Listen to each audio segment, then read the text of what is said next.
Good morning on this Sunday, September 27th, and welcome to the Georgia Gang. The latest polls show the presidential race in Georgia is tight. We break down the numbers and look at how they're shaping up in the two U.S. Senate races. President Trump comes to Georgia trying to make his case to African-American voters. And with days to go until the census deadline, Governor Kemp pleads with Georgians to do their part and fill out their forms. Theron, Phil, Janelle, and Kathy are all here joining us from their homes. The debate and discussion begin right now. From the Fox 5 studios, the Georgia Gang starts now. The latest polls show Georgia is a battleground state when it comes to the presidential race. Now take a look at these latest numbers from a poll of 1,150 likely voters conducted for the AJC by the University of Georgia. They show the race is tied between President Trump and Joe Biden at 47% each. Theron, let me start with you because I really want to drill down on these numbers. The former vice president is polling at 30% among white voters, and that's really a magic number for Democrats in Georgia. And we also want to mention that you are on the Biden campaign team. Yeah, that particular crosstab, Lori, really stood out to me. And let me just make this bold prediction. If former Vice President Joe Biden is able to get 30% of the white vote in Georgia, then it's game over. He's not only going to become the president of the United States, he's going to win Georgia, Florida, and North Carolina. The one thing that I will say, though, if you look back at the numbers when Stacey Abrams ran against Governor Brian Kemp in their race, she roughly got about 26% of the white vote. And so we don't necessarily need to get 30% in order to win Georgia, but I do believe that Biden will get very close to that number. The other thing that I think is the poll cannot tell you, Lori, is the amount of enthusiasm behind what people have seen that's really unfolded in Kentucky. At a time where we saw an innocent black woman, Breonna Taylor, murdered by 3 police officers. And so I think that's something that this poll did not pick up, but I can tell you that people are outraged about the lack of justice for Breonna Taylor. Phil, what do you make of these numbers, and should the president be concerned about declining support among white voters?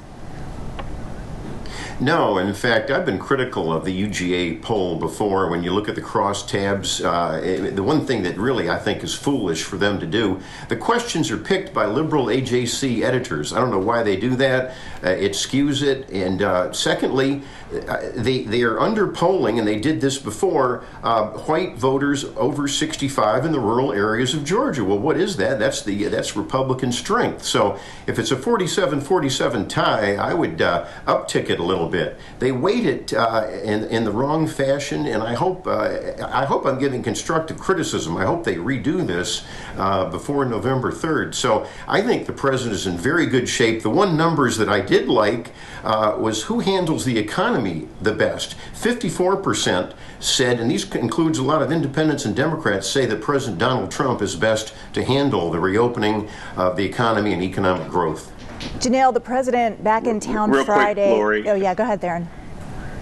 Real quick, Phil makes a good point about the economy, but I also want our viewers to know that when it came to this deadly pandemic that has hit the country, now with over 200 deaths, but particularly in Georgia, the voters said that they think that Joe Biden is better to handle the pandemic going forward than President Trump. Those are two big issues, of course, in this race. And Janelle, I want to go back to you because the president is back in town Friday. You're actually there at the time of this taping before the event. He's got a message to black voters, black business owners especially, but the polls show that his numbers haven't really improved much among African-American voters. What do you make of this? When I think about this, I will say this.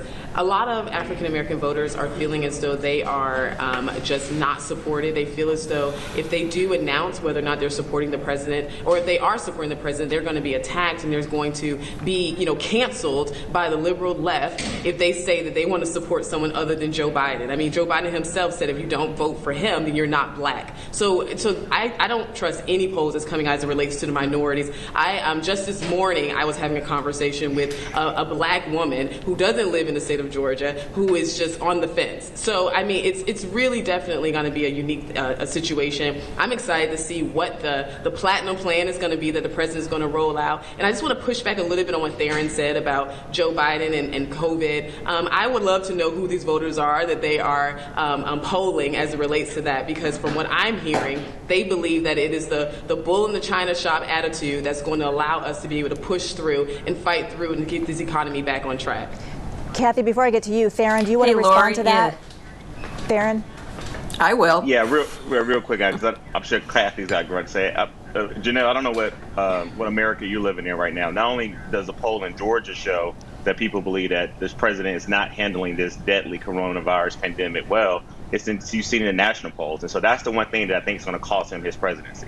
All right, Kathy, go ahead and weigh in. Well, the America I'm living in, is the America where American people are totally afraid of what's happening and the anarchy in the streets. So that's the America I'm living in. Kathy? Well, here's the deal. The two presidential candidates realize Georgia's in play. Trump would not be coming here at this point in time if he thought he had Georgia locked up. I don't care what voters he thinks he's trying to appeal to. And Biden is doubling down on his investments in this state. And as Theron said, if Georgia leads, then a whole host of other states are going to get there before us. So this is all looking good for Biden. And I think, as I've said repeatedly, you've got to look at the aggregate of all the polls. Don't believe any one poll. But look at the trends, look at where different polls are landing, and what you're going to see, I think, from here on out is a slow but steady increase of voters pulling for Biden. Phil, last word on this presidential poll, because I want to move on to the Senate races. Well, it's a snapshot in time. It is flawed, as I point out, but I would say this. I think that the lockdown mentality of Joe Biden and the Democrats is hurting. I think that when you see Republican states like Georgia, and when you see the president trying to do what Brian Kemp, the governor, is doing here with a balance, trying to open up the economy, reopening, but still maintaining good health standards and testing. And with Georgia, hospitalizations are down, the tests positive are down since September 1st. These are wonderful numbers from the CDC. And I think this is actually helping Trump and the Republicans. Well, let's take a look at Senate race number 1, another tight race between Republican incumbent David Perdue and Jon Ossoff. Perdue up a little higher than Ossoff, 47 to 45%. Now, this is something that Senator Perdue predicted months ago. Theron, this poll, we should also mention, was done before the death of Ruth Bader Ginsburg. So, what do you make of these poll numbers, and how will her death impact these Senate races here in Georgia? Well, we're seeing exactly the same thing in the Ossoff and Perdue race that we're seeing in the presidential campaign. That is, I think that majority of voters in Georgia have already made up their mind of who they're going to vote for president. Where it is still a little bit of undecided is who do you want your U.S. senators to be? And I think that what you see from the Ossoff campaign is that he has got the amount of money and resources, and I've been saying this, Lori, to not only stay on the offense, but respond to some of the negative attacks that Perdue is really shooting his way. But the unfortunate death of Ruth Bader Ginsburg was so unfortunate for all of us as Americans because she was a giant on the Supreme Court. But I do believe that you'll see campaigns talk about how now the Supreme Court is on the ballot, along with the president in the U.S. Senate race. And so I think you'll see the Democrats be able to really push back on this notion that this president wants to put someone forward, when we know that a lot of Republicans have been hypocritical in their previous statements about how the president should be able to nominate their successor when a Supreme Court justice passes away. Janelle, I've got about 30 seconds if you want to talk about, the David Perdue, Jon Ossoff race. Yeah, so I like I said, I think that, Jon Ossoff is doing what he knows best, which is to create an entertainment piece and try to shy us away from the fact that he has no experience and no proven record, whereas Senator Perdue does. And as it relates to Ruth Bader Ginsburg, I'm definitely sharing the condolences to her family. Definitely did not share politics, the same politics as she did, but I do share the condolences to her family. I want to make sure I make that statement. All right, thanks everybody. And coming up, Senator Kelly Loeffler's new ad compares her to Attila the Hun. We'll discuss straight ahead.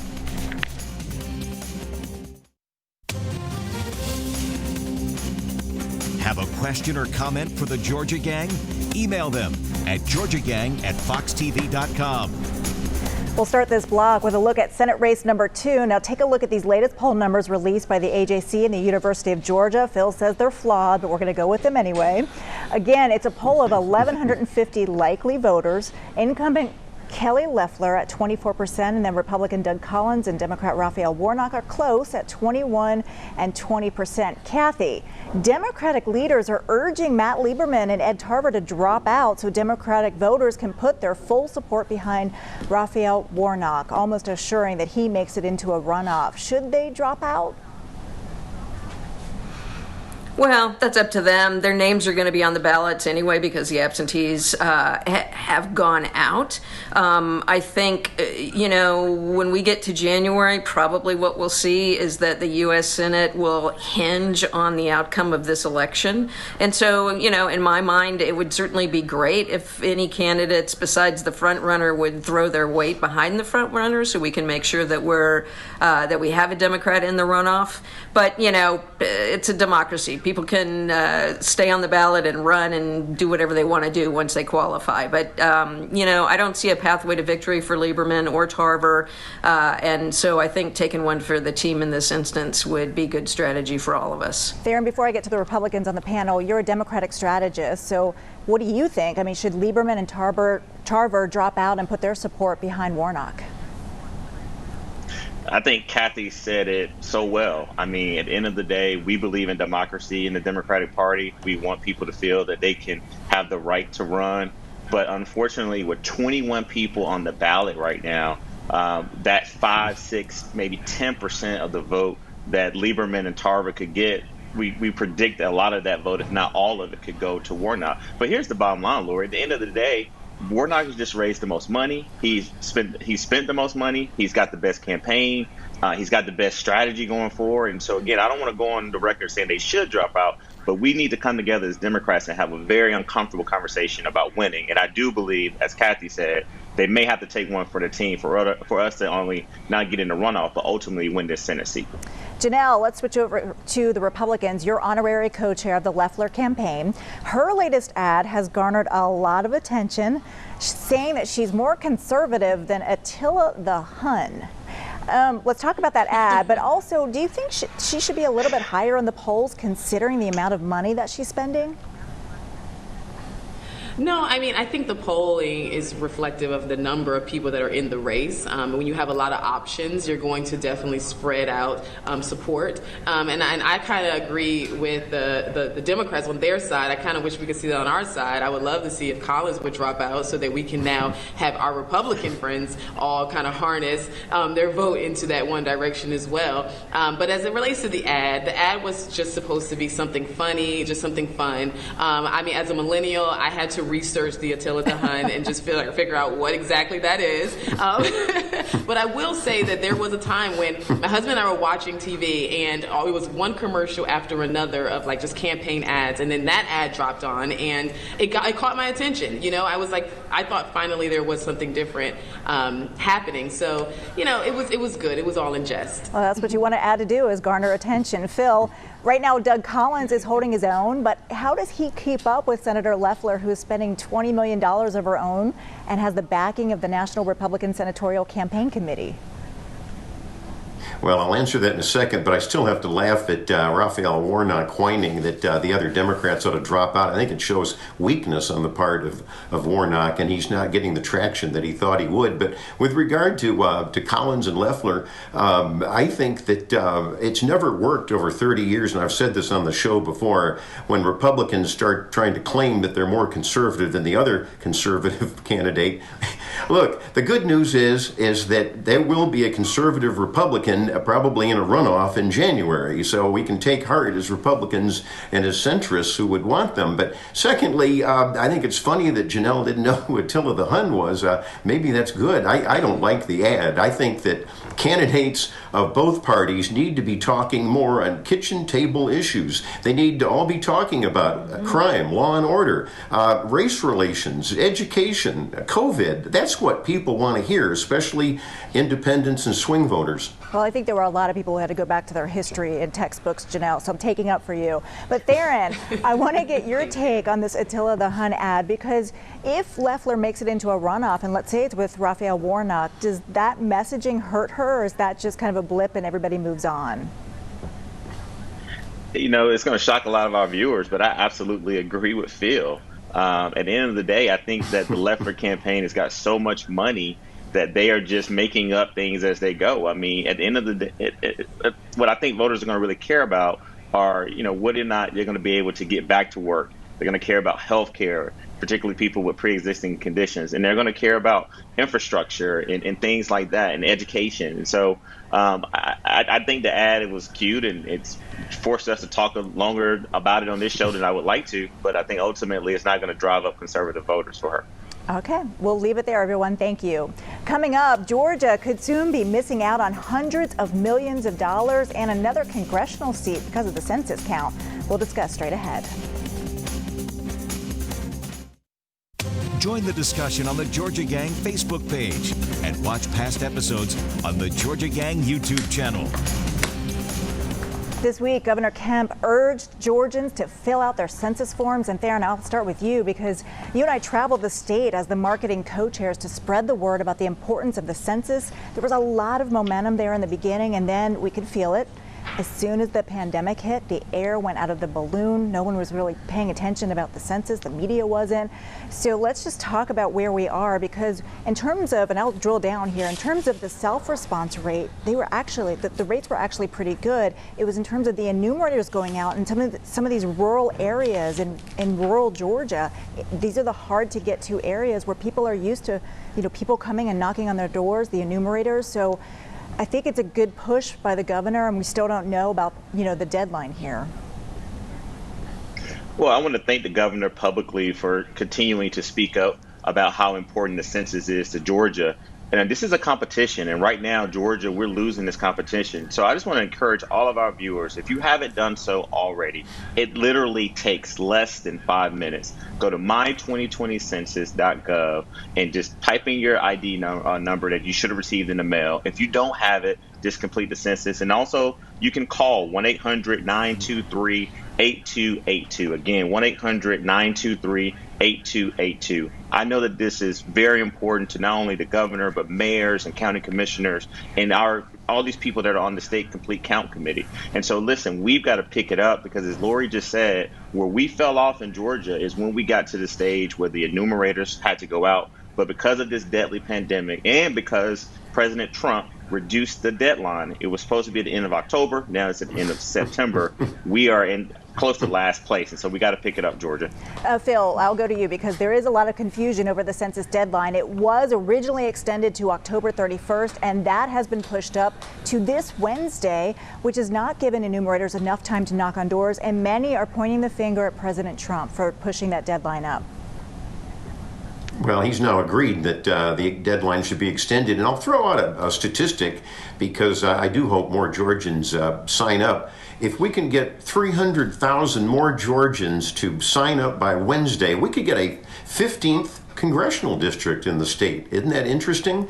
And it's really sad, and I do agree with some of the points that, Lori, that you and Theron are making, that the media, I don't think, focused on this as well as it should be. And so I think that, I don't know if we'll get that 15th congressional district seat. 300,000 is pretty tough to get by Wednesday. Well, the stakes are high. I mean, Theron and I wrote Senators Loeffler and Perdue to support the extension for states like Georgia. Kathy, people forget about redistricting every 10 years that is based on the census. It's based on the census, that's right. And so if where you live, everybody's not voting at the level that the people in the surrounding jurisdictions are voting, you stand a chance of losing some representation. So this is really, really important. And also, Georgia could lose a congressional seat. We can win one, we could gain one, or we could lose one, because they get reallocated across the country. So it's too soon to tell what the outcome of that's going to be, but at the bottom line is that every single person who completes the census generates about $2,500 in federal funds for infrastructure, schools, health care. We can figure out how to divide the pie once the money gets here, but if the money doesn't get here at all, it's a sad day for us, because then we're the losers. Good point. That's our PSA for the day for our viewers. One race I want to move on, we haven't discussed much lately, is the 7th Congressional. Democrat Carolyn Bourdeaux and Republican Rich McCormick hit the airwaves this week, kind of introducing themselves to voters. Janelle, this is the retiring Rob Woodall's district, and Democrats believe their chances are really good to take this district. What do you think? You know what? I sat down with Dr. Rich McCormick a few months ago just to get to know him, and I'm telling you, he is phenomenal. He understands the diversity of the district. He understands that there are diverse issues and concerns in that district. Matter of fact, he's been on the ground and conducting his grassroots for a very long time now. We haven't gotten a lot of attention on this because there's been other things that's been in the media, but he has a really good footing in that district. So I feel really confident with Dr. McCormick, but I do think it's definitely a district to watch. We have to make sure that we pull everyone out to vote, but I don't know. I think Dr. McCormick is going to pull this one through. Farron, I know this is one that Democrats are watching very closely. Yeah, it is one of the biggest races, if not the biggest races in the country for Democrats to pick up. Carolyn Bordeaux is running a fantastic campaign. She picked up the endorsement this week for former Vice President Joe Biden. And if you really look at her ads, she, like many of the people in the party, she believes that Black lives matter. And that district, if you really look at it, it's diverse in a lot of different ways, but she's got to have a high turnout in Gwinnett County. And Gwinnett County now is a blue Democratic county. And so I think you'll start seeing her talking about, again, the justice and the lack thereof that we've seen in the Breonna Taylor killing, because I know it wasn't a topic that we're talking about today, but I want to continue to say her name and make sure our viewers know that this is something that I think that's going to have a very important role on who are people who are going to be elected to office in November. Phil, before we go, I want to mention one more issue. This week we learned the U.S. Justice Department has opened a criminal investigation into the outgoing Fulton County District Attorney Paul Howard. I know your thoughts on this. You want to weigh in? Yes, that was predicted, and of course, as regular viewers know, Fulton County DA Paul Howard lost his Democratic primary. It was quite a thrashing. Why? Because of his anti-police actions, and also because of the fact that he set up some type of phony nonprofit. The facts are out there that really look bad against him, and this nonprofit was paying him his additional salary. And under state law, cities can't be supplementing, or nonprofits can't be supplementing a salary. These are very serious charges. You got the feds looking at him. Kathy, real quick, can you weigh in there? Do you think that this, his loss was more about the anti-police movement, what we've been seeing really play out the last couple of weeks, or was it the ethics? Oh, I think it was probably a combination of the two. I'm not going to pile on because I think we'll let justice take its course here. But, I think for any politician, if you don't stay close to what citizens are, feeling and interested in over the course of a long career, you run the risk in a time of change to lose your seat. And so I think it's a confluence of events that resulted in Fonnie Willis coming forward, who also, I might add, ran a great campaign. All right, thank you.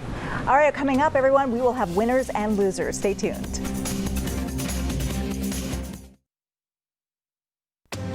Time now for the week's winners and losers.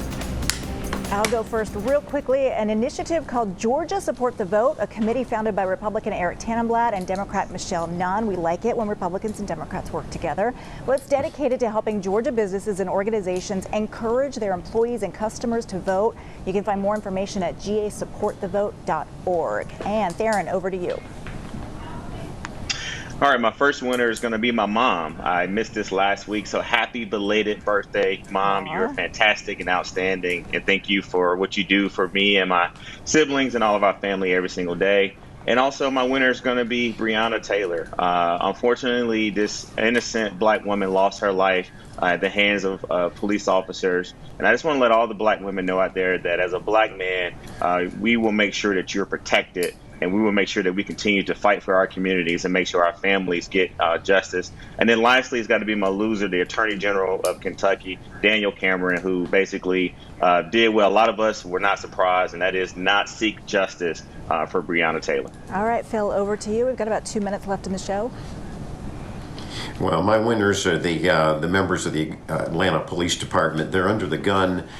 They still are being handcuffed by Mayor Keisha Lance Bottoms. I talked to a lot of the policemen and women, and they say that when they go out to try to do shooting cases, they're not sure if they're going to be fired or prosecuted. That's a sad state of affairs. I got a winner, our colleague Janelle. I'm glad that she's going to be promoting that pro-growth economic agenda with President Trump at the Friday rally. And Garland Pinholster died, and we want to salute him. He was a winner, Oglethorpe University basketball coach and a former lawmaker. All right, Janelle, over to you. Yes, so my winner this week is President Trump for coming to Georgia to roll out his platinum plan for the Black community. I'm so excited about what he did in 2016. I'm looking forward to hearing his new plan. And my other winner is this campaign staff who was able to supply this room for me and make sure that I was able to film and participate in the actual event. And my loser this week is everyone who is going to read all the headlines that's going to come out from the leftist media that's going to say that we're tokens and that we're being used and all these other negative things. Knowledge is power. So I'm encouraging everyone to do their research, and I'm sure whitehouse.gov will have the plan up for everyone to read so won't have to speculate. Kathy, I promise to start with you next week. Help me out. I've got about 30 seconds in the show. Let me just name some other business groups that are helping. Georgia Voting Works, Georgia 55, Staff the Polls, which is a group of restaurant employees that are working on the vote, Help Georgia Vote, my favorite and my client, Verified Action Business Council. Thanks to the businesses for letting your employees get out there. All right, thank you. And thank you, everyone, for tuning into the Georgia Gang. We will see you again next week. And please don't forget to fill out your census forms. That deadline is September 30th. Bye-bye.